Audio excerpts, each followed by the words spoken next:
as I did the research and as I like navigated that with my therapist, it still was really hard to get out of it. So I'd love to hear more about your experience, if you feel comfortable with dating a narcissist, and how you kind of started to see the big picture and come out stronger. Yeah, I did a lot of therapy. Yeah. Good. I did a lot of therapy that helped me a lot.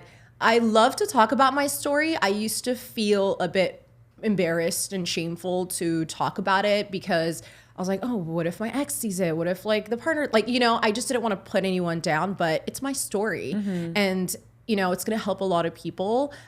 So how did it start? The irony, right? Because I was a therapist. I was still in school.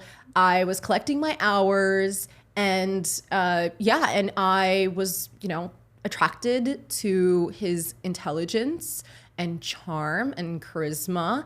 I wouldn't say that he was my type.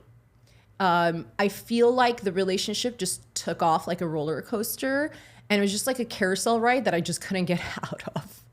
You know, it was just like round and round, and it was like a cycle.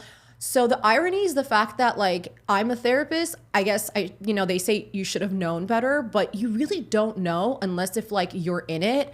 And when you're in it, time flies so bad. You look back and you're like, what the hell just happened? What just happened? Like I'm stuck in a toxic cycle.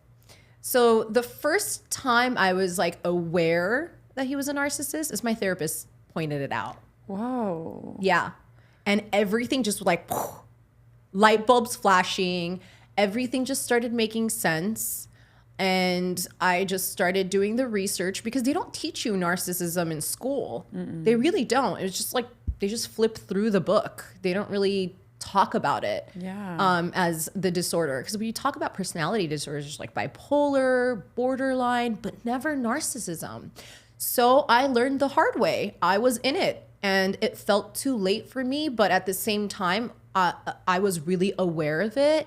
And I think that was like some sort of empowerment. There was an empowering factor to that. As I did the research and as I like navigated that with my therapist, it still was really hard to get out of it. I think I was like 1 foot in and 1 foot out.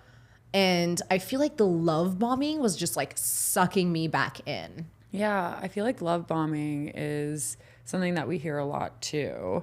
And I think sometimes people can be really blinded by it, and they have this very whirlwind romance movie situation, and they think it's just this once in a lifetime thing, soulmate connection. And I think that real life is so much more logical than that. Exactly. And developing an equal partnership is definitely grounded on being logical.